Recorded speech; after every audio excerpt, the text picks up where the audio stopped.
Ladies and gentlemen, now please welcome Mr. Babar Ahmed. Great. So my name is Babar Ahmed, as I guess you guys have heard so far. Just as a brief introduction, I head up Mindstorm Studios, which is a game development company here based out of Lahore in Pakistan. And I was invited to give this talk today by Zainab and Umar, and I'm very grateful to actually have the opportunity to be here. And I was thinking about what should I talk about today? Like, what's the core purpose of this forum? I thought, okay, fine, there's the standard company presentation. I could tell you guys about what our company does and where we've been and how we've achieved what we've managed to achieve so far. And that's all nice, and it's a story, and you could sit there and listen to a story. And that's always a good thing. But I thought a bit more about it, and I said, hey, what's pertinent to you guys? If I was sitting in your place, what would I like to know?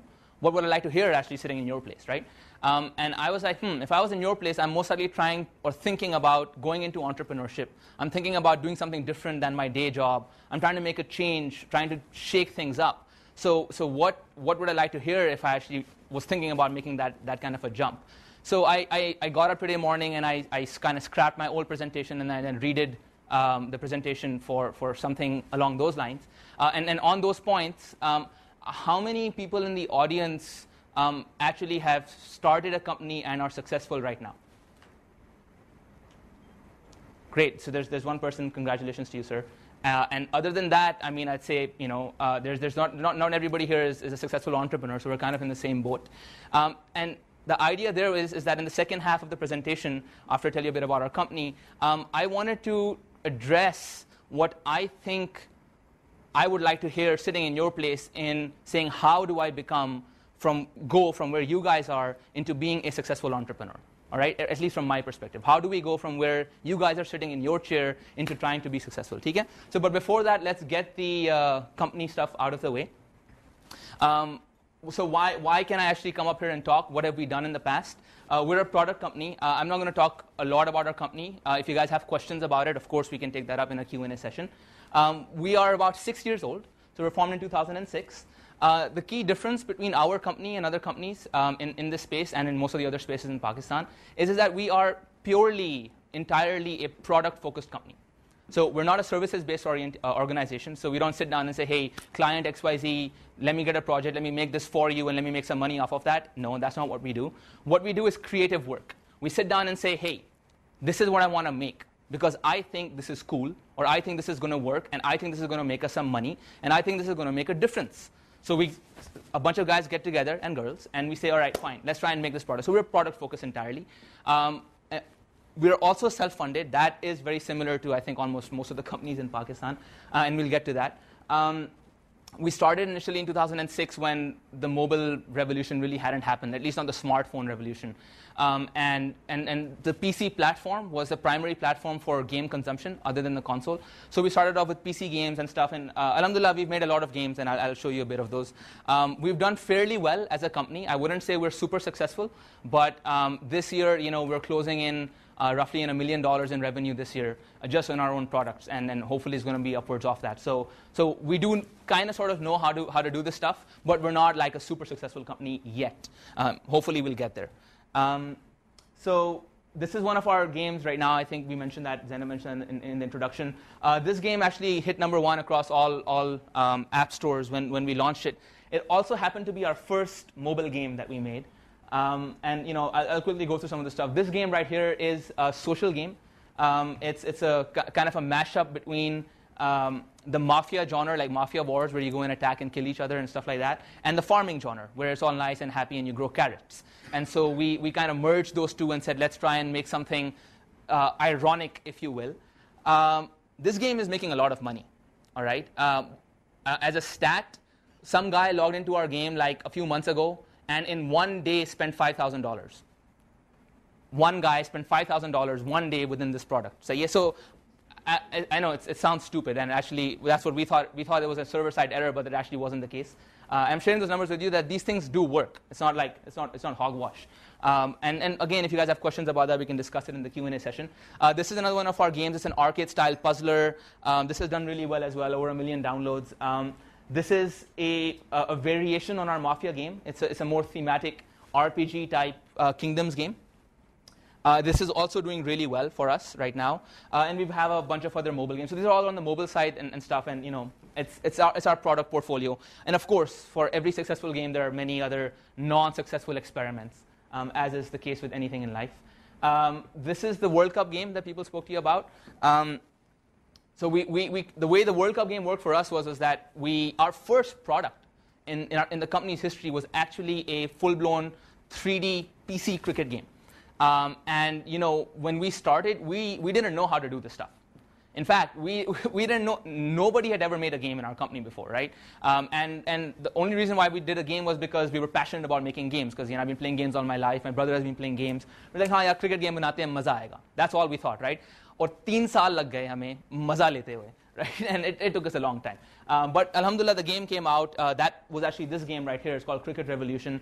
Pepsi sponsored that game and bought it from us within Pakistan. Then we were able to sell that game to the ICC as well. And that was a big thing for us because there were other competitors like EA and Codemasters and billion-dollar companies that we won the license out from. I don't have much of a demo. I have this coming up. Let me see if is this mic on? You guys can hear it from this, right? So, all right. This is a video of the game.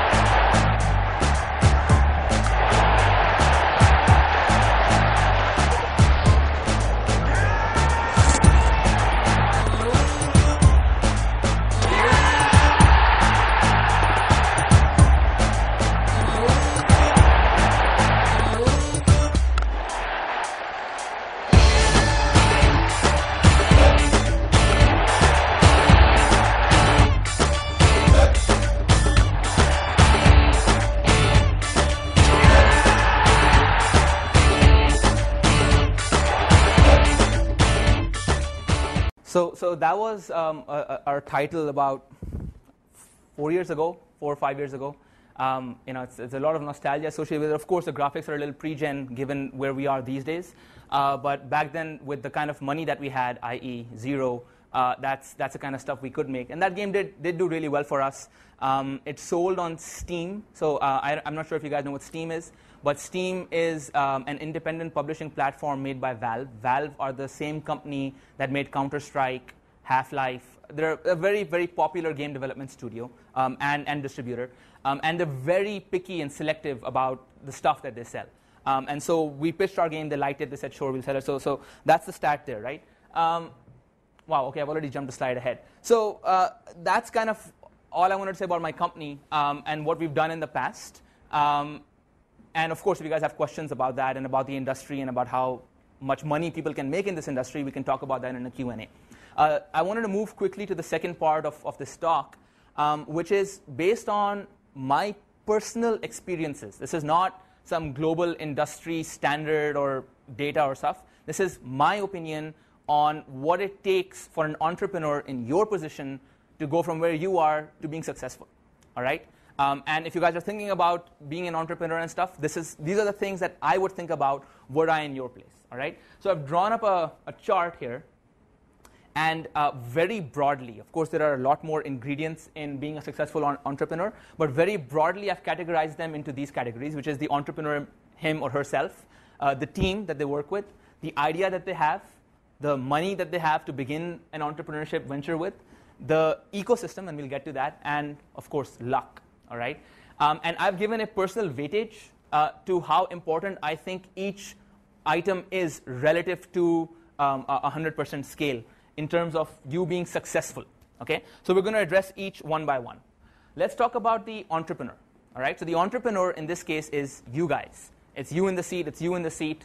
It's that successful guy right there. Right? And the idea is that you, as an entrepreneur, are the single most important person in the equation of being successful. All right? And it's not as simple as saying, "Ha, TK, right? I want to be an entrepreneur, so I'm going to go up and be successful." All right? If I were to ask a question and say, how many people in this room can actually slam dunk a basketball on an NBA court? Hands? All right, so we've got one guy who believes he can. All right, and that's excellent, right? The rest of you, like myself, are probably thinking, crap, I can't slam dunk, I can't jump 12 feet high in the air, all right? Why? I mean, you might be short, you might not be the most physically fit person like me, right? And it's just tough. There's a physical limitation on you not being able to slam dunk a basketball, right? Entrepreneurship is no different. Entrepreneurship is not for everybody. Not everybody can get up and say, hey, yeah, today I'm going to be an entrepreneur, all right? The problem is that the variables that go into defining whether you can or cannot be an entrepreneur are not really tangibles, all right? Let me ask you some questions. Let's say you started a company and you didn't have salaries to pay for the next month. Would you sell your house to pay those salaries? Would you sell your car to pay those salaries? Would you borrow money from your mom and sell her jewelry to pay those salaries? All right? You have to ask those questions. All right? Are you that kind of a person? Can you work 16 hours a day, 7 days a week? Most of us work, most of us go to work 9 hours a day. Most of us work 3 hours a day. All right? Can you work 16 hours a day? Can you work when you're not working, when you're sleeping, when you're eating? All right? Do you believe, regardless of what anybody tells you, that you can succeed? I can make it, man. I don't care whether this person thinks I can't make it. I don't care what he says. I don't care what she says. I know I can make it. Do you have that belief in yourself? All right? Can you take risks? Can you go out and say, I'm going to do the craziest thing today in the world? Do you even go to new restaurants? Right? You go, nahi yaar, wo khana pata nahi kis tarah hone wala yaar. You don't even take that kind of a risk. Are you willing to take a risk with your life and the life of the people around you? Can you handle failure? Because guess what? If you start entrepreneurship, that's a big reality of entrepreneurship. You will fail, all right? And can you handle that? It's only from the ashes of failure do you succeed, do you come out, do you learn from those mistakes and and grow as an entrepreneur, all right? And there are many other questions. The list goes on. These are just some examples that I'm bringing up, and sorry if I'm being a bit passionate about it, but that's really the kind of questions you need to ask yourself. Are you ready to be an entrepreneur, all right? And the key takeaway really is that it's not for everyone. Slam dunking in NBA basketball court is not for everyone. Being the Formula 1 world champion is not for everyone. Being an entrepreneur is not for everyone. That's important. And those are the things you need to ask yourself, is it for you? All right? Let's say you guys have taken the initiative to come here. It is for you guys. So we're all in this room. We're like, yes, I believe in myself. I'm ready to do what it takes. Okay? How do you go from there to saying, what's the next step? Okay, the next thing that's important to you is the team. Okay, the problem is that, and there's a problem here, okay, that you is this blue MSN I got off the web, all right? In Pakistan, and this is particularly in Pakistan, there's lots of yous, all right? Everybody who wants to be an entrepreneur wants to be the entrepreneur, all right? People don't, in Pakistan in particular, we don't have a culture of working together. We don't have a culture of saying, all right, man, I have an idea. I know you have 2-3 different ideas, but look, I can bring this to the table. You can bring this to the table. Let's get together and make something. 4 yous don't make a company. 1 you and 3 team members make a company, all right? Now, these guys are so important. This team member in an entrepreneurship venture, entrepreneurial venture, is no less important than your life partner, okay? Because you're going to be spending more time with your team. You're going to be eating with your team. You're going to be drinking with your team. You're going to be sleeping with your team. The team is going to be your life, all right, for the next N number of years. So selecting this team is super important, and they're as important to your success as you are to your success, okay? And that's a concept that in Pakistan in particular, we need to ingrain in ourselves. We need to ingrain in ourselves that your team members are important, okay? And to alleviate some of the questions that people have, but I need this ownership, I need that. Not everybody who is a team member is not an entrepreneur. Just because you're a team member doesn't mean you're not entrepreneurial, all right? But everybody brings their own piece of pie to the equation, and it all adds up. So, but basically, when you choose your team, so A, you decided to be an entrepreneur, B, you're choosing your team, remember that in a good team, the value really is not 1 + 1 = 2, it's 1 + 1 = 11, + 1 = 111 if you choose your team correctly. And they're as important as your life partner in choosing your team. So let's say that you want to be an entrepreneur. You got your team together. Now you're like, dude, I had this awesome idea, man. I want to make this thing, and it's going to be the best thing in the world, okay? The key pitfall that I've seen talking to people is that all entrepreneurs at the early stage are so attached to their idea. They love it so much. They believe, yaar, wouldn't it be cool if I could do this? This is the best thing in the world. Now, that's good. It's not a bad thing, okay? there's a pitfall there that you need to avoid, which is saying your idea is not always the best idea in the world. Not only is it not always the best idea in the world, you don't know it now, but your idea will change. Once your team gets together and starts doing things, your ideas always change, and they have to change. If your ideas are not changing, you're not an entrepreneur. Because the technology space, and this is particularly in the technology space is changing. Every month, the technology landscape is different.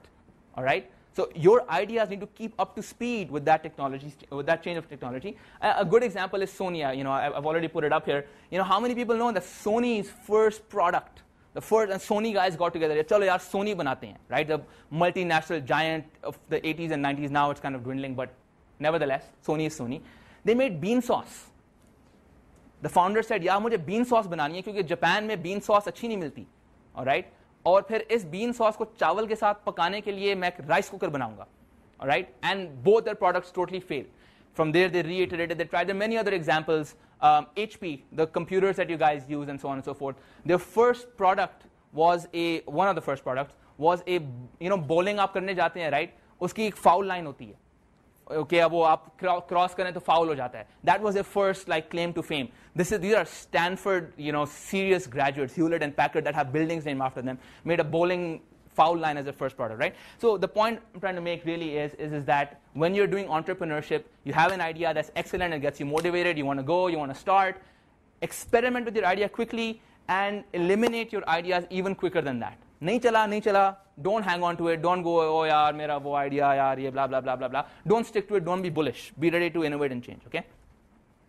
So let's say you've got your idea. This slide has a lot of information. But you got your team, you got yourself, you got your team, you got your idea. Now you're like, okay, fine, dude, let's get going. Me and my homies are going to get into a room and we're going to make this awesome product, okay? This is now a problem. Because the first question you're going to ask yourself when you guys get into a room, paise kahan se aayenge? Paise kahan se aane wale? Okay? It's a terrible question. It is the death of entrepreneurship. It's also a very important question, okay? But because that's the only question you're asking, you're not asking the question कि भाई मैं अच्छी चीज कैसे बनाऊं? How do I add value? How do I make my customers happy? How do I change the world? How do I do something cool? How do I do something socially satisfying? You're not asking any of those questions. You're asking, how do I make money? Okay? That's not a bad thing. It's not an unimportant thing. It's not the only important thing.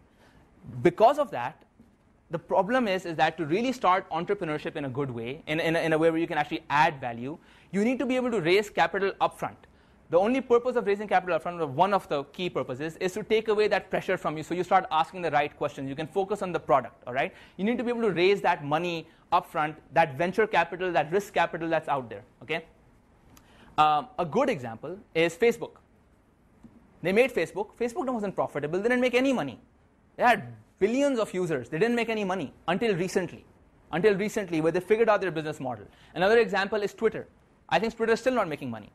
All right? So companies add a lot of value, but they don't.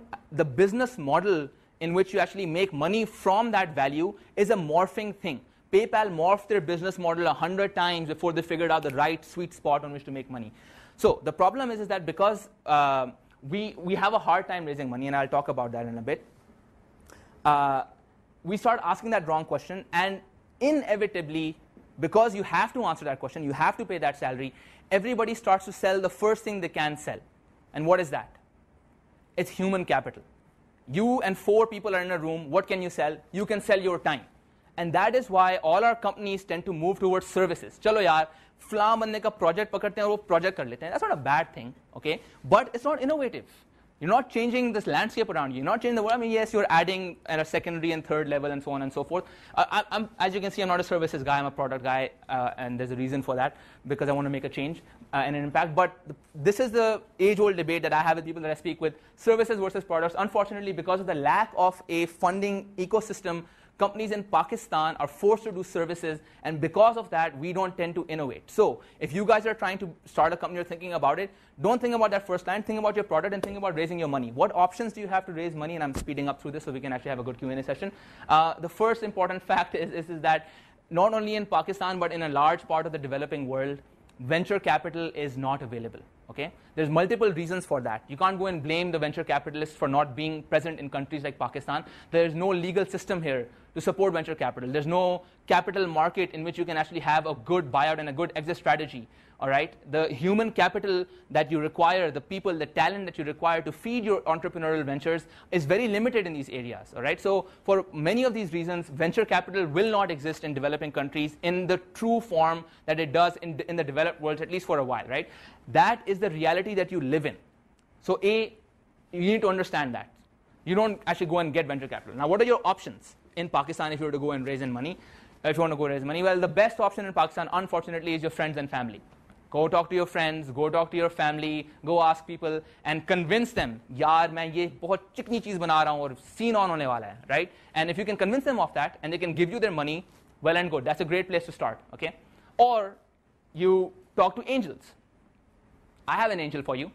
He's sitting right here, okay? So an angel is in the investment terms, an angel is a wealthy / successful individual who has some money in their bank account that has made it through some means or the other and is willing to fork out a small amount to assist you. This angel may or may not know much about your venture, all right? But they believe in you. They're your friend, or you know them, or they're your family member, or for some reason or the other, you've managed as an entrepreneur to convince them कि यार आप मुझे $1 lakh देंगे, मैं आपको 1 million बना के दे दूंगा, किसी तरह से दे दूंगा, right?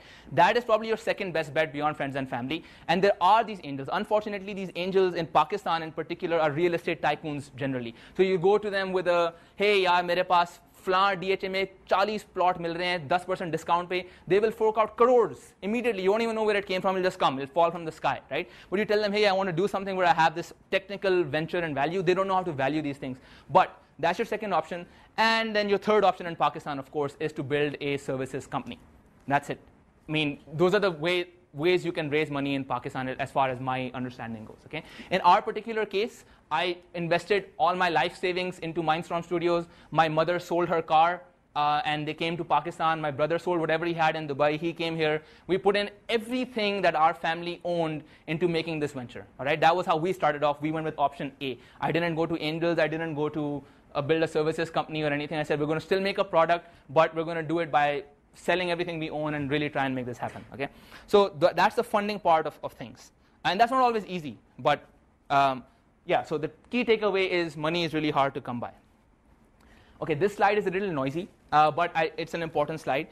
This is important for you to understand where you're sitting, okay? You're sitting in the LTP, I understand that, and it's all nice and pretty, but it's not nice and pretty outside of the LTP. And here's how it is, okay? So where's the mouse? Yeah, here. All right. So there's you. You got your team together. All right. You got some idea that you kind of want to work on, but it's a work in progress. You can iterate. You got some chump change from some guy in Pakistan who's foolish enough to invest in your idea, right? How do you actually put this all together, right? How do you use this ecosystem to say, I want to compete? Well, wake up, man. Who are you competing against? Let me tell you who you're competing against. This is who you're competing against. This is the developed world right here. These people have hordes of people to hire. They have entrepreneurs popping up left, right, and center, 13-year-olds, 15-year-olds, 18-year-olds, 19-year-olds making millions. Today, there are multiple examples of that. They have a very healthy and striving ecosystem of finance that funds these people. All right? They have ideas because people are working together and in the same vicinity and everyone's switched on. I have an idea. I can talk to 100 people about it. Those 100 people will convert my idea into something 10 times better than what I thought. How many of you actually go and talk to 100 people about your ideas, right? You don't, because in Pakistan, there aren't 100 people to talk to about your ideas that can give you valid feedback. Okay? Moreover, in this ecosystem, there's the facilities themselves, all right? And I don't know if you guys can see that, right? But over here, you have a bunch of stuff: electricity, transport, infrastructure, legal, I don't know, pani, doodh wala, whatever drives you, a generator, right? That's all. It's not even a thought. Sochna bhi nahi padta. It's there. Ye to hai hi, right? You're just starting off, hitting the ground running. In Pakistan, none of that is available, right? I could put Zardari's picture there, and that's fine. And yes, I said it in a political forum. Excuse me, but that's really what the situation is, all right? And then this is all of us poor guys kind of working in this place, kind of trying to struggle, okay? This is the reality of where you are, all right? And you have to understand that. So when you want to go and try and be an entrepreneur, understand your environment around you. Understand that when you can't raise money, what the problems are. Understand that when you can't find the right people to work with, why you can't find them, and what kind of stuff you're going to approach, right? So the takeaway is entrepreneurship generally is really hard. Really hard. It's like the hardest thing that I've ever done personally, and I've done a lot of hard things. And if you think it's hard to a level of 10, multiply that by 10 more. It's harder than that also. And in Pakistan, it's even harder, okay? So that's my takeaway from this, right? And the last vertical that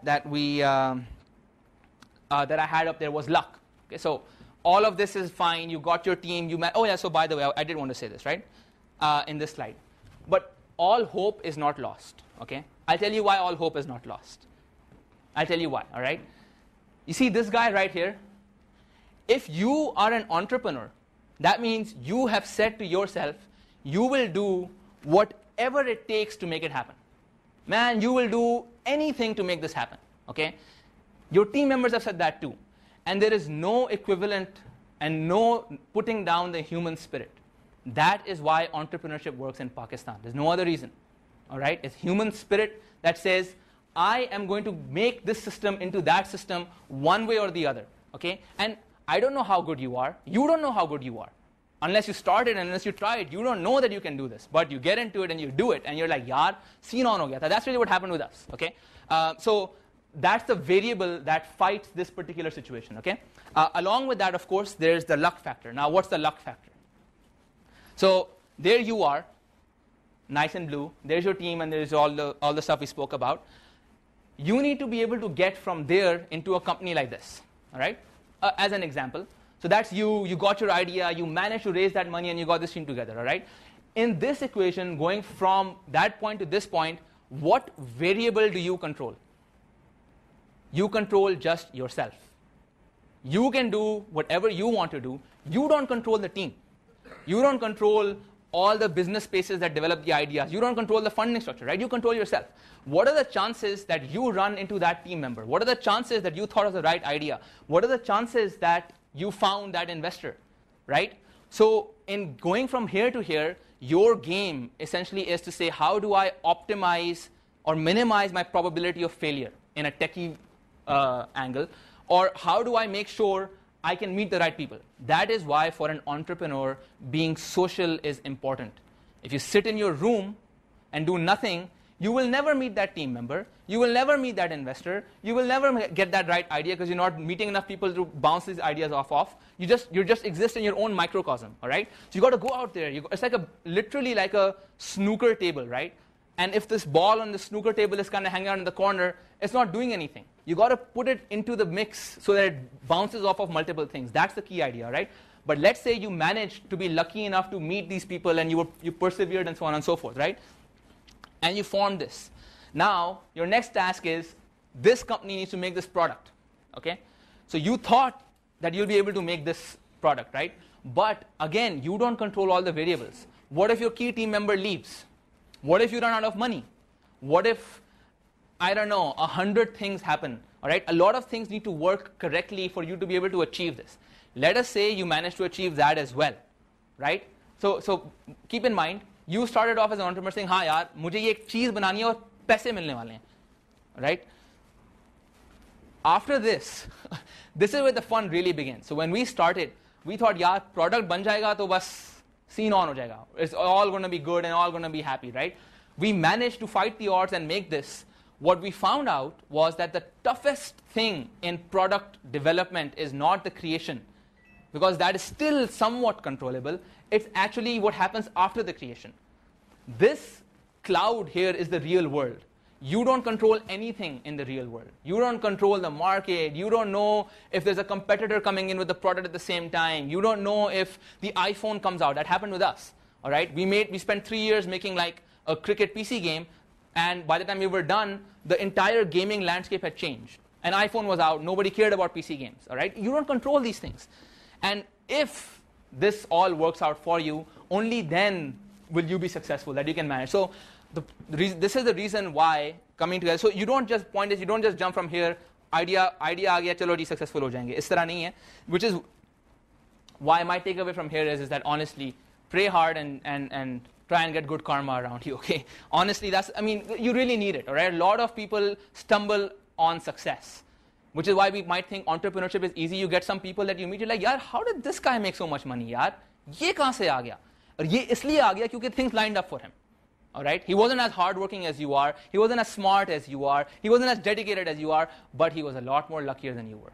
Okay, that is the reality of life.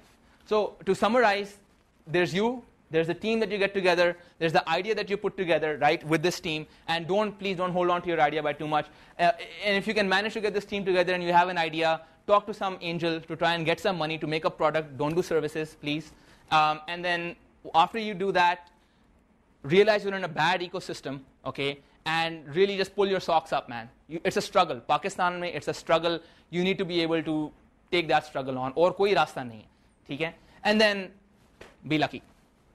So I want to conclude with some quotes that I think are close to me. That these are things I really believe in. Okay, if you want to be an entrepreneur, first off, don't be afraid to fail. Okay, that's a key stigma in our society. यार मैं अगर fail हो गया तो मेरे लोग दोस्त क्या कहना? I have that problem as well. It's really hard. Yeah, I'm not supposed to fail. I studied hard. I did well. I got all A's. अब C grade आ गया. Oh shit! How do you handle that, right? So there's this quote by Henry C. Link, which is, while one person hesitates because he feels inferior, the other person is busy making mistakes and becoming superior because you learn only from your mistakes. Okay. The other one is that don't let the negativity of others pull you down. If you want to be an entrepreneur and you talk to someone, yaar, pata nahi kya chavli bol raha hai yaar. Iska to koi scene nahi wala, pagal hai, ye hai, wo hai. What a stupid idea. Oh man, that'll never work. All right, you need to be a wall, bounce those off of you. Okay. Great spirits have always encountered violent opposition from mediocre minds. And I believe in that. Believe in yourself and push yourself to the limit. What does that mean? Entrepreneurship in Pakistan, entrepreneurship generally, and entrepreneurship in Pakistan is not a walk in the park. You need to bring your A game. You need to push yourself कि यार मैंने इस तरह कर लेना कि जैसे मैंने कभी भी नहीं किया. Like you're super motivated. उसके बगैर you won't be able to fight the challenges that come your way. All right.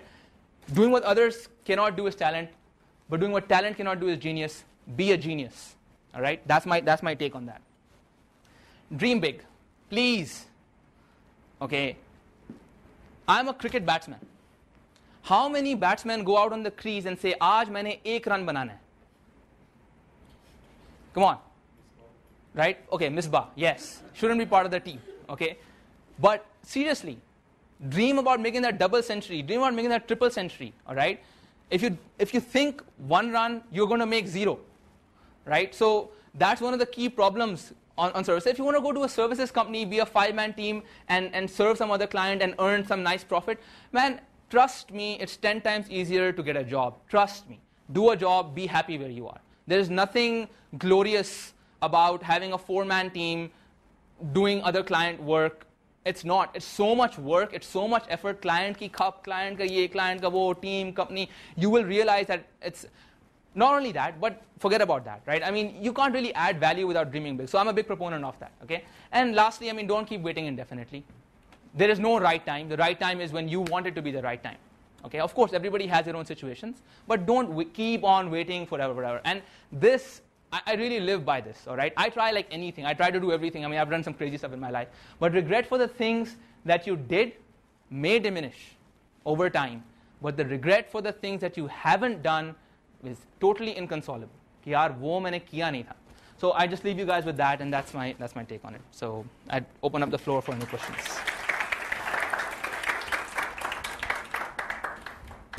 First of all, congratulations to you on being such a inspiring person in such a, you can say, young age. Because Thank you. I saw many entrepreneurs and kind of old, but I came to just like, wow, he's such a young person and such a grateful thoughts. And the other thing, I had such unanswered questions before that. But after listening to you in your way, I came to, yes, come on, now I got my answers. And really thankful to you for giving in such a way. Thank you. I really appreciate that. Thank you so much. Thank you so much. So kind of you.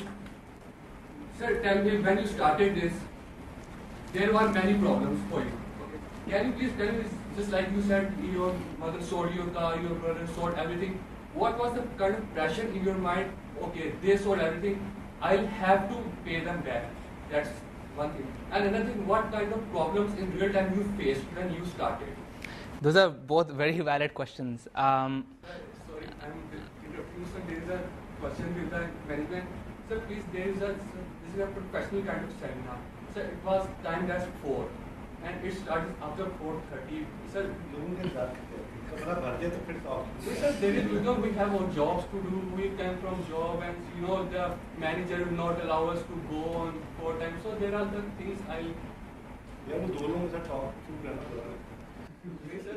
So I mean, let me address that point first, right? उसमें चक्कर यार ये है कि it's actually not the management's fault, right? It's actually the audience's fault. And I'm not saying, yaar, aap log the, right? I was here at 3:50 and there were like 2 people in the room. And at 4 o'clock, there were 2 people in the room, or 3 or 4, something like that, right? And in that environment, sure, I'd start the talk, but then no one, I mean, people were, I'm guessing you were here earlier on time. Like, that just goes out to our society in general. It's a societal issue. Okay, 4 o'clock means, haan, 4 baje yaar, haan, 4 baje, right? Yahan tak ke cinema timings bhi hote hain yaar. You go to CineStar, right? हाँ 9 बजे तक शुरू हो जाएगी, आधे घंटे खड़े रहो. So that's really the core problem. So please, if the audience can start coming on time in everything you do in life, then these problems won't happen and people don't have to answer to their managers, right? So that's the scene. So on your question, which is what happened when we started and what was the pressure? Man, there was immense pressure. All right. In my particular case, I was in the US. I had never lived in Pakistan. मैं पाकिस्तान कभी आया भी नहीं था. मैं यहाँ पैदा भी नहीं हुआ. I was born in Dubai. And I've been there all my life, and I was in the US for my undergrad and my grad and so on and so forth. And what had happened with me was that I had already, in my opinion, enjoyed my life to the fullest. I had bought a car, I had bought a house, I had a job, I had traveled, I had gone skiing, I had done this, I had done that, and I was like, yaar, agar Allah ne mujhe itna diya hai, itni opportunity di hai, I need to give back, which is why I started thinking about entrepreneurship. Like, the best place to give back is not by working for an American company, it's by going back to my people, living in Pakistan, figuring out how this was, and trying to contribute. That's why I came back. So the pressure was on anyways because I had thrown away everything in the US, and all my friends were laughing at me, and they still are laughing at me because of the current political situation. That's a separate story altogether. Lekin, so there was multiple pressures. Now, it's not easy to handle that pressure. Okay? The question, which is why I really said it's all up to you as the entrepreneur. Can you take pressure? Because you have to make a decision. आज मुझे ये चीज़ करनी है, मुझे ये product बनाना है. All right? मैं ये और ये करूँगा तो शायद ये होगा. आपके पास answer भी नहीं है. You don't even know if that's going to work out. All right? Do you have the guts to say, look, I know, okay, I'm going to stick by this decision and I am going to try and make this happen. And it's not just the guts. The guts just helps you take that pressure. Or even in a job, you see some people can take a lot of pressure, some people can't, right? You have to really minimize your chance for failure because of that pressure furthermore, which is why you need to, for me, in my case, I worked, I'm not kidding, I slept at the office for 3 months, I worked 16 hours a day, like, there was no other option for me, okay? But I didn't know I could do that. The only reason I knew I could do that was because I was put in that situation. And that is the key thing about human spirit. You don't know what you can achieve until you're actually put into that situation. When everything is on the line. It's only then when the best comes out in you. And if you feel you have the ability to take that pressure, then entrepreneurship is the right place for you. Of course, some people have it lucky and it's not that hard. They have the family money and blah, blah, blah, blah, blah. But the paying back is a huge problem. It's a huge problem because now there are emotional strings tied. Which is why my opinion is the best capital actually is venture capital. It's a business deal, yaar. Here's my idea, here's my talent, here's my skill set, all right? Do you believe in what I can do, all right? And institutional capital will invest in you. If they don't believe in you because you're not good enough according to their books. That might not always be the case, obviously. But family capital, I would say, going through my experiences, as I said, it's the #1 option in Pakistan. It's also in my opinion, the most loaded option. क्योंकि किसी और के पैसे डुबाना एक बात है, अपने family के पैसे डुबाना फिर वो शर्म की बात हो जाती है और इज्जत का मामला हो जाता है, particularly in our culture. बाकी में भी कल्चर में भी ऐसे होता है. So if you can avoid it, but it seems to be the only thing that you can do, right? And there is no answer to that pressure. You just have to take that pressure. There's nothing you can do. Now, what difficulties did I face coming across this? That's a very long-winded answer. There's so many difficulties, right? So I'll defer that maybe to an offline session for something more pertinent, like some exact question. Is that okay? Maybe we can meet up later on that. My name is Nahil Mahmood, and I just started off a new company in this building, the 10th floor, last week. Congratulations. I've been in business for the last 3 months, but I just got this new office. Wonderful talk, thank you very much, and thank you very much to the organizers. As an entrepreneur myself, I just wanted to make a comment that your presentation was very heavy on challenges, and that's really great because I feel that it's all true. But to the young people sitting here, we also need to focus and convey to them the opportunity. And if we do not do that, then we're not doing justice to them because they need to have enough motivation to break their shackles from the jobs that they're doing. So it's really about alternatives. This is tough, like you said, but what is the opportunity and what are the alternatives? So can you comment on both of these, alternative in terms of a job and opportunity in terms of how well can you do it? So thank you for bringing that up, Nabil. I think those are both excellent questions, excellent points. My take on this presentation and the fact that you pointed it out is that it was focused on challenges was exactly because I thought about that question today morning. My initial presentation was, yaar, haan, Mindstorm ne itne paise bana diye, hamari ye company thi aur ala area. And I was like, nahi yaar, that's really not entrepreneurship. So let me address that. Okay? I think by not facing the reality of, like, I'll tell you a pet peeve that I have. A pet peeve that I have is someone coming in and saying, yaar, why don't you become an entrepreneur, man? Go out there and get them. Okay? Dude, look around you. The environment is not easy. It is not easy for people in Pakistan to actually go out there, and my take is on that. And I could be wrong. As I said, this is my own opinion on stuff. Okay?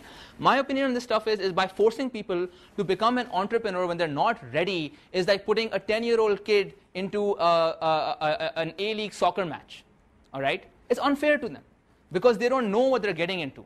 That was my initial opinion on that. So the purpose of this particular talk, and to justify that, is I'm not trying to say, and if I gave that impression that you guys shouldn't be entrepreneurs, that's not what I'm trying to say. And so I take that back. That was the impression. The impression I want to make is that you guys need to understand the lay of the land, and you need to know what it's going to take to be successful in this area.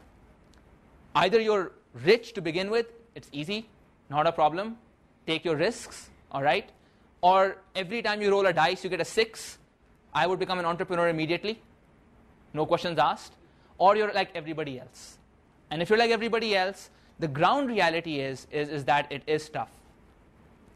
Entrepreneurship is tough generally, period. All right? Pakistan mein, you know, it's a salam to you and to everybody else who's an entrepreneur. I mean, having done it myself, I pride myself in, yaar, I take the hard way. Mujhe, you know, maa kehti hai ki wo, you know, सही रास्ते पे वो कांटे होते हैं, and I pride myself in कि मैं कांटों के रास्ते पे चलूँगा क्योंकि फिर उसके अंदर रिवॉर्ड ज़्यादा होगा. यार पाकिस्तान के कांटे, you know, सलाम अलैकुम, it's like holy crap, right? That's the honest situation. I mean, look, I was in the Bay Area, I was in the Valley, all right. You know, I was sitting in a seat like this, and there's a professor giving a lecture at Stanford saying, he was telling us, yaar, on that seat sat Sergio Bin, and on that seat sat Larry Page, and on that seat sat Flan when they took my lecture. And you're like, yeah, this is so cool, main kahan aa gaya hu, this is so inspiring. And you go and meet these people because you go to a coffee shop and there he is. There's, you know, Sergio Bin sitting there, hey, what's up, man? You know, and you can go talk to him about Google and about stuff, and that's really how the environment is, all right? Pakistan, you go outside, there's a fruit guy scratching his stomach saying, you know, with his donkey cart telling you to get out of it. So I'm not trying to put it down. I'm just trying to make us aware of the ground realities. That's pretty much it. So that's my point on today's presentation. That's 100% true. You know, and I will address that question, and also I did want to add to your point, and I'll do that after this question. How much do you have time? Okay. On your question.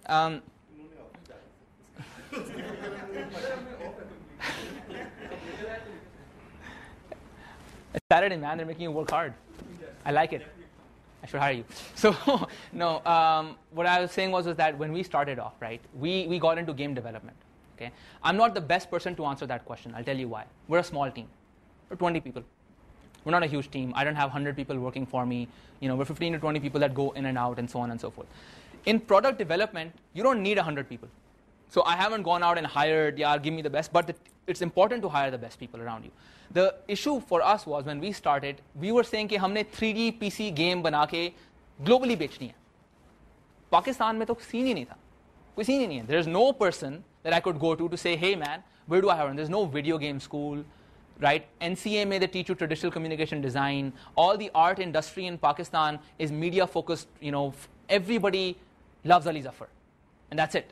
All right, that's the media industry in Pakistan, at least when we started. It's not really how it is now. And I think Ali Zafar wasn't that big back then. But the point being is that it's all advertisement and communication design. So the way we did it was we said, okay, in fact, knowing what I know now, if I were to do this, and this is an important point, okay, knowing what I know about the game industry now, I know how to make games. Okay, I can make a 3D game, I can make an Xbox game, I can make a PlayStation game now, I can make an iPhone game, blah, blah, blah. Alhamdulillah, 6 साल लगा लिए, काफ़ी कुछ सीख लिया, on the job, ठीक है? Knowing what I know now, had I started in 2006, now, rewind back to the future, future to the back, I would never have done it. Never. I say, यार, बाबर, पागल हो गया है. Cricket game बनानी है पाकिस्तान में, कहाँ से बंदे आने वाले हैं? क्या करने वाले हो? This is the stupidest thing I possibly could do. This is an important point. I didn't know that. Okay? So I said in 2006, you know what? I'm going to make this game. I don't care what happens, I'm going to make this game. All right? I'll tell you what happened. We made the game, and alhamdulillah, it was only because I didn't know that we couldn't do it. Okay? An example is we had to take animations in the game. All right? Cricket की game में तकरीबन 600 animations जाती हैं उस game के अंदर. Physics programming वो तो आती थी, मतलब you know how to code, so like चलो यार coding तो मैं कर ही लूँगा. बाकी सारी चीज़ें कहाँ से आएंगी? Audio कहाँ से आएगा? Animation कहाँ से आएंगी? So we looked into it. So we said चलो यार मुझे वो short की animation निकालनी है. किस तरह निकालते हैं? नहीं पता था. Google पे गए, सीखा. अच्छा इस तरह निकालते हैं. चलो हम लोग निकालने की कोशिश करते हैं. 3D Max डाउनलोड किया, इंस्टॉल किया, लगाया. Animation के यार shit ये तो नहीं हो रहा. मसला हो गया है. अब क्या करें? Then we read up some more. It turned out that the way people do animation is through professional motion capture. What they do is that they have a huge studio, a huge room. They put in cameras in this room, and a person performs all these acts and blah blah blah blah blah. And then you transpose that onto it. Like, yeah, wow, this is cool stuff. हम लोग भी करवाएंगे ये काम. So I called up all the animation companies. I said, यार हमें ये animation चाहिए. No. I called up a Pakistani studio that could do animations. You know what this Pakistani studio said to me? I won't take any names. I said, यार तू पागल हो गया. क्या कर रहा है यार? लम्ब से पढ़ाते हो, जाओ पढ़ाओ. Why are you trying to make a game? Or this is the first response. He sent me back home. I was like, shit, yaar. Maybe the guy, Baba tha, by the way, animation industry ka. So some people, if they know the industry well, they might know what I'm talking about. But anyways, then 3 months later, that same person called me and said, if you give us 40% stake in your game, I will do your animations. I was like, yaar, dude, I'll do the animations myself, करवा लूँगा. So I called up the other companies outside of Pakistan. I'm going to tell you the story and kind of what we went through, right? Pakistan के बाहर phone किया, पता चला जी $2 लाख लगते हैं एक इस किस्म की 500 एनिमेशन करवाने के लिए. $2 लाख मेरे पास है नहीं, right? We didn't have that money. Like, how do we do this? All right? So this is where most companies would have stumbled. In our case, alhamdulillah, we didn't. I created a motion capture studio of our own. This is in 2007. This was officially, I know this to be Pakistan's first motion capture studio. It wasn't an official studio. There was a room. What I did was, we had a house. I built a fiberglass construction all around that house. और उस पे I bought cameras and we put cameras सस्ते मिल गए थे मुझे. I imported them from USA. Cameras मैंने 12 cameras लगा लिए थे सारे air-gate, and then we got some software for it. We kind of calibrated that software. फिर 3 महीने जो मैं बता रहा था मैं ऑफिस में सोया था, मैं इसके लिए सोया था. I built that motion capture studio. और फिर what I did was मैंने motion capture suit खुद पहना, सारी calibration करके. Cricket Revolution में every single animation is actually me. मैंने 3 महीने वहाँ फर्श पे डाइवें लगा के ये कर करके. So it was a solution to that problem. All right. So if the bowling style is ugly, that's because I don't know how to bowl. All right. That's really what it is. Okay. But I didn't have a solution. So my solution was, you know what? Pressure है, family के पैसे वापस करने हैं, I don't have an option, yaar. I've just got to do this. And so I did whatever I could think of, and that's what I thought of, and alhamdulillah, it came out, it worked out for us. So there are lots of challenges. There are lots of challenges like that, all right? I don't have the solutions to those. You don't have the solution to those, right? All you know is that when you're in that situation, can you push through? And in many cases, people don't have that capacity to really solve that problem. This is where your social skills come in. Please understand, this is where the team comes in. Can you reach out to people? There are people willing to help you if you reach out to them. Tell them, यार मेरा ये मसला, please help me, यार ये कर लेते हैं, वो कर लेते हैं, मैं कुछ ये पैसे दे दूंगा, कुछ यहाँ से कर लूँगा, favor कर दो, blah blah blah. An entrepreneur needs to be able to have those lifelines. You need to be able to pull a lifeline. So if you are a guy that can't talk to people or a girl that can't talk to people and are scared of asking for favors and stuff, entrepreneurship is a tough area. Not doable, but tough. आपके point पे before I come to this, आपके point पे जो आप कह रहे थे कि regarding the opportunity, I do want to take that this a few minutes to tell you guys. Right now, the mobile gaming space or the mobile application space, generally, that's the space that we're in. We moved from PC games into mobile games. It's just crazy, man. It's like the most happening business sector I have seen in a long time. Okay, let me tell you how happening it is. How many of you guys have played Temple Run? Right? Quite a few. You know how many people made that game? 2. It was a husband and wife team that made that game, sitting in a room. Okay, you know how much money that game made per month, and is still making? $1 million+ every month. $1 million to $2 million. Temple Run makes that money every month. Okay? Currently, it's making about 3. Roughly, thereabouts. Okay? That's an example. Can you make that Temple Run game? Of course you can. Of course you can. It's not that hard. It's a simple Unity engine. Get down, put a few things together. Cheezein ban jati hain. It's not that hard to do, right? But there's all that other stuff that I said. In particular, in the mobile space, the luck factor is huge. It's a piece of art. I'll give you an example. I'm an awesome guitarist. Okay? I'm not, but let's say I was. I mean, I can play, but so just because I can play the guitar and be awesome and so on and so forth, do I get as famous as, let's say, Atif Aslam? Of course not. All right? So talent does not mean you become successful. There's a lot of stuff that goes from point A to getting to point B, luck, things that you move around, opportunities that you get, who sees you perform. And in game development, because it's a piece of art, it's subjective. It's also art, it's not just science. So you don't know if it takes off or not. But there's a lot of money to be made in the game space. You don't have to make $1 million. All right? You can do something simple, and you can make easily $10,000 to $20,000 a month. Easy. It's not that hard. Okay? Now that I've learned stuff about this space, okay? That's not bad money. $10,000 a month is like, 8 lakh rupees, 9 lakh rupees, right? We can make that with a 3-man team. Theek? All right? One way to start off in that area that people tend to do is services. If you want to do that, that's great. All right? You can start a mobile services company so you can put your team together. Okay? The reason why I'm anti-services is it, in my opinion, kills the entrepreneur.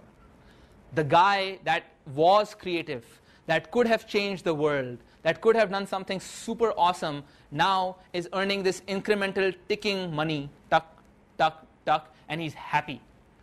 Chusni de diya humne usko. Ab wo baith ke bas khush ho gaya. That same guy that could have changed the world. That's why I don't like services. All right? So if you're doing services, that's great. Use it to learn, but then be proactive to break that mold and move out. So that's my take on that. Shantha. First of all, beautiful speech delivered, and it was very good. And after every question, it is more firm.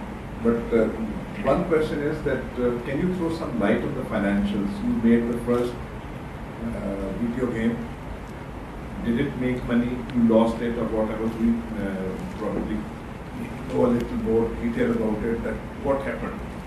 You sure. It, and then how much money did you get after it was a loss, and then you changed the line or whatever? It's a good question. Obviously, I can't explain all the financials, but I can give you guys a moti story. हमने game बनाई 2009 में हमने कहा इसको launch करते हैं. All right, everything was lined up for success in our mind. But मैंने आपको उसमें presentation में आपको दिखाया था कि आपने team बना ली, आपने कहा कि मैं product बना लूँगा, product बन गया. प्रोडक्ट को लॉन्च करते हैं तो क्या होता है, ऑलराइट? हमें तो पता ही नहीं था, हमें तो पता ही नहीं था कि प्रोडक्ट को लॉन्च करने में होता क्या है, क्या वेरिएबल्स हैं मार्केट में जो, of course we did our research, we did our homework, but just because this is a dialogue from Good Will Hunting that I love, you know, just because you read Oliver Twist doesn't mean you know what it's like being an orphan. It's a world apart, all right? It's just they're two separate things. So just because you've read what the market looks like does not mean you know what's going to happen once you launch your product. You have to really walk that walk. So what happened with us was we launched, failure, all right? कुछ भी नहीं बना. It's like यार ये क्या हो गया? इतनी वो मेहनत और ये सारा कुछ और blah blah blah blah blah कुछ भी नहीं बना. मतलब we made about $30,000 something like that in our first month. ठीक है? But sorry. Why I ask this is that next question is that we need to have some ecosystem where, of course, we want lots of entrepreneurs, but all these entrepreneurs would require human resource. And above that, on top of that, in our case in Pakistan, we do not have so many examples like you, or maybe very few people come across people like you. So if we adopt a mentoring approach, and if there are few entrepreneurs and they are being mentored by somebody who have gone through all that process, and he handholds them and walk them through the process, and the probability of more entrepreneurs growing into an entrepreneur that is successful at a faster pace. So you're right on the money, and I could give you a very long answer to that, but I do know for a fact that is what Umar and PITV and folk are actually successfully working on. So in a very short time frame, inshallah, you should see a lot of activity in this space where they're taking the challenge literally by the horns. So they're aware, the institutions that control these kind of systems are aware of exactly that point. They're also aware of the dearth of people that can actually disseminate that knowledge, right? So it's really a matter of putting it together. That is why we're sitting here. That is why we're in this auditorium today. These are efforts. Like, we couldn't have had this talk, you know, last year as an example. So this is all a starting point. Inshallah, over the coming years or so, this will get even better, and there are a lot of ideas that they're putting together for that. But to finish up that story, we launched the product failed. We're like, we're screwed. So, you know, we didn't know what to do really. And at that stage, our company kind of, you know, people started leaving. यार यहाँ तो कुछ भी नहीं बना. I always paid my salaries. एक बंदे की भी आज तक एक salary अल्हम्दुलिल्लाह मिस नहीं हुई. लेकिन like यार इतनी मेहनत की, blah blah blah blah. I was like यार, okay. How do we make this work? Okay. From that day in my life, till that day, I had been an engineer. I was nothing else. All right. I used to design cell phones and integrated circuits and wireless communications and signals and systems and blah blah blah. And I wrote the physics engine for the game. I was like, yaar, engineering is the way to go. Literally at the end of 2009 was the first time I actually became an entrepreneur. Okay, that was the first time that I became a businessman, if you will, because I had to go and sell something for the first time in my life. And I can bet you, not many of you have ever sold something. All right, it is hard. It is so hard going to someone and saying, "Yaar, ye cheez hai, mujhe paise do iske." Oof, like I can't explain the feeling, right? So I started like calling up people. So I didn't know I could be a businessman. I didn't know what to do. It's just like the motion capture situation. So what I did was I started calling up anybody and everybody I could think of. I said कि यार बाहर तो इसको बेचना ज़रा मुश्किल है. We actually got a publisher on board. In the games business, what happens is that a product company focuses on the game. And it's true of most of the creative industry. You make your music, you write a book, you make a game, and then a publisher that understands and controls the market purchases this from you, and then they go ahead and distribute it. The problem was that we were in a niche space. We were in the cricket space, all right? There are not many global publishers that would touch cricket. EA Sports wanted to buy our game, okay, at that stage. So EA was big. I was like, yeah, this is cool. But then a startup company came across us, a company in UK called Mamba Games. There were people like ourselves saying, we are a startup publisher. We are British. We understand cricket. हमने cricket को हमको पूरी दुनिया में ये कर देंगे वो कर देंगे. They sold me their entrepreneurial story. I was like, हाँ यार बड़ा मजा आएगा. मैं EA के साथ काम नहीं करूँगा, मैं entrepreneur के साथ काम करूँगा. I worked with them. Stupid move, right? It all fell apart. We didn't make any money. So we were stuck. I had money to pay back. So then what I did was that I started trying to come up with ideas on how to make money from the game. And we had our first big sale. I was like, look, I can sell this game in Pakistan. I know you won't pay me a single rupee for it because software is free, but I know someone who will. And that someone was the institutions. I went to Mobilink, I went to Telenor, I went to the D-Juice brand, I went to the Uphone brand, I went to PTCL, I went to everybody and anybody I could think of. I went to their offices, I had long meetings with them. Literally 6 mahine maine lagaye. I was pitching this game again and again, right? Everyone I showed the game to, yaar, wow, Pakistan mein bani hai, yes, itna cool hone wala hai, ye hai, wo hai, wo hai, wo hai. Good job, man, good job. Yaar, I mean, I know, but hey, can we work together? Can we sell this game? I know, like, if Mobilink sells this game with the Jazz brand, it's going to be cool. Imagine at the store we have this whole box and blah, blah, blah. It's going to be cool. And, at that stage, I was really upset. Everybody turned me down. They said, very awesome, great game. And they all turned me down. So what happened at that stage was that I said, okay, this is not how to approach them. I can't approach these guys because I am speaking a different language. I am telling them about business opportunities. I am telling them about, yaar, is tarah aur is tarah kar lete. And I realized that all of these haves in Pakistan are not entrepreneurial. And I can't blame them because they have a business to run. Mobilink has a brand image to maintain. It has a business to run. It can't work with me launching a rogue cricket game, right? So I said, look, who can approach these guys? And I'm just telling you the thought process in converting from an engineer into a salesman. I said, I can't sell this product to those guys. Who knows how to sell something to Mobilink? And it dawned on me that the marketing folk, these marketing agencies that Pakistan live and die by, know how to sell to all of these brands. They know how to take their CEOs out to lunch. They know how to party with these guys. They know how to give kickbacks. They know those channels entirely. So I said, okay, I'm selling to the wrong people. I am going to go to Karachi and sell to all of the marketing agencies. And the marketing agencies just loved it. They just started jumping on, haan yaar ye, wo, blah, blah, blah. And we managed to close the deal with Pepsi. So I didn't talk to Pepsi. I talked to a marketing agency. Marketing agency talked to Pepsi. So that's one thing that happened. The second thing I did with that product was I called up everybody in India. Literally everybody. I said, look guys, आपकी pirated market है. बेचते ही पिए, अब कुछ बेचते तो ना 5 रुपए तो कमाते हैं. I said, यार look, India में there's a billion people out there. Even if I get a fraction, right, I'll make some money. Okay. So I called up the pirated folk. I found them online. I went to India. I traveled to Mumbai. I met these people. And I said, okay, guys, look, what's your company's name? They said, my company's name is Quicksort. I was like, bahut ala. Does Quicksort want a cricket game with Quicksort's name on it? He said, that would be so awesome. I said, here you go. Here's a Quicksort cricket game. Sell it all you want. They were like, awesome, awesome, awesome, awesome. Here's $50,000. So, oh, this works out. But I said, I'm not going to give you exclusivity.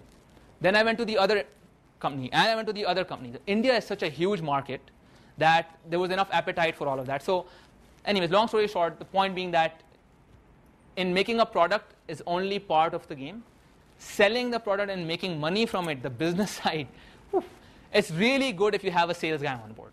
It's really good if you have a smooth talker. Bande ne gel nahi lagayi hui na, you have a tough business. Trust me. All right, if you're making your product, you need that slick guy with that gel, maybe I forget it. I won't say that. But yeah, so yes. That's pretty much the story of how to sell a product. It's tough. The mobile space has changed a lot of that, alhamdulillah. Because you now can launch something and everybody in the world has some chance. Of course, that's discoverability is a problem, but it's a lot easier than traditional box products, for sure.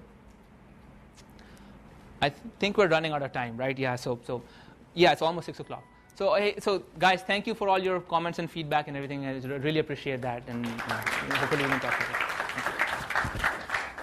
it. This was very, very good, and thank you for coming over. I have known Babar for how many years now? For about 6 years. I've actually known him from his crazy days when he was involved in another startup, Amana. And we spent, I was mildly involved, he was not as mildly involved in Amana, but that's what we did together at some stage. And I've thought very, very highly of him ever since. He's developed into a great speaker. He was a very popular teacher at LUMS as well. But I do agree with the comment that he's gone very heavy on challenges. Okay, entrepreneurship is tough, but it just about always works out. Okay, I want you to remember this, that it just about always works out. I have never met with an entrepreneur who kept at it for long enough and failed. Okay, so so just all these challenges, all these difficulties, these roadblocks are natural. You have to pay your dues, so to speak, in just about anything in life, just as in entrepreneurship, right? And if you want to be a billionaire, it will just take that much effort to get there. If you wanted a 2 lakh rupee ki naukri, that's easier to do and naturally should be easy to do. Okay, I'll tell you, what I do for a living. I have 3 jobs, unfortunately. Okay, I teach at LUMS, as some of you might know. I am on a 1-year leave from LUMS, but I still do research. I'm on a 1-year sabbatical, so I don't do any teaching at this point, but I still do research. I work as Secretary IT for Government of Punjab. And then I also have these little toy startups that I have, about 2 or 3 of them now. But what makes me get up every day out of these 3 lives that I have, 2 that pay quite well and are quite prestigious, and the third one that most people don't even know about, I get up for the 2 or 3 startups that I have every morning. It'll be a real drag, getting up to be Secretary IT to Government of Punjab every morning, where you actually have to get up at about 5:30 a.m. every morning and go to Minar-e-Pakistan. That's just the life. And Secretary is involved in just about all the meetings, and whether it's the bus passes or the BRT's intelligent ITS system or the e-ticketing system or the board examinations or or automation of police stations or the land record management information IT system, anything that you can bloody think of that the government is doing, IT is involved in it at this point in time. It's a lot of work, it's very gratifying, all of that is true, but I get up every morning. What makes me get up every morning with a degree of excitement that I may be able to change the world are these 2 or 3 little startups that I have. That are all struggling, none of these have made millions of dollars per month, but that's what keeps me going. So the take home there is that entrepreneurship is not for everybody, but it is for everybody. It is the thing that it's the juice that keeps you going. It's the most exciting thing that someone like me can do with his life in a country like Pakistan. There are challenges, but then there's also hope of doing something so exciting that might just change the world. And that hope doesn't exist in anything else that you might do. You could be doing all these government projects, and you wouldn't have the kind of excitement that you would in having these little toy ventures where you sort of play out a vision, some excitement, some challenge to try and achieve something that no one's achieved before. And I think that is something that I want you to go home with. With that kind of internalize that there are challenges and no one's denying that, and you will most certainly fail, not once but many times. But eventually you will get there and you won't regret the journey of entrepreneurship. There are many other journeys that you might look back and regret, but entrepreneurship is not a journey that you will regret. And I think, just to balance off what Babar has said so vociferously and in such a nice articulation, that there are many, many challenges, and it certainly takes no less a man than Babar to overcome them in a country like Pakistan. It's very, very challenging, making a bloody cricket game, a 3D mocap and making it all work out is, just is a Herculean task and takes someone like Babar to overcome it. But see that he's still smiling. He did something that was absolutely crazy. and I was pretty convinced, when he was building the cricket game that he's not going to make any money at all. I think I expressed it a few times as well. And we had this joke about each other that we're both product guys, we're not money people. And we keep building these crazy products that no one wants to use. But, he's built this product, great product, and has come out of it as a winner and has sold it and has done considerably well ever since. But one aspect that Babar hasn't told you about is that the mocap that he's built with his blood, tears, sweat and toil, he finally donated to LUMS, free of cost, so that they can start building a motion capture studio on top of that. That's the kind of guy he is, and that's what earns him the kind of respect that I have for him. So Babar, thank you so much for the talk and just for being yourself, the beacon of hope in a country like Pakistan. Thank you. We look forward to it.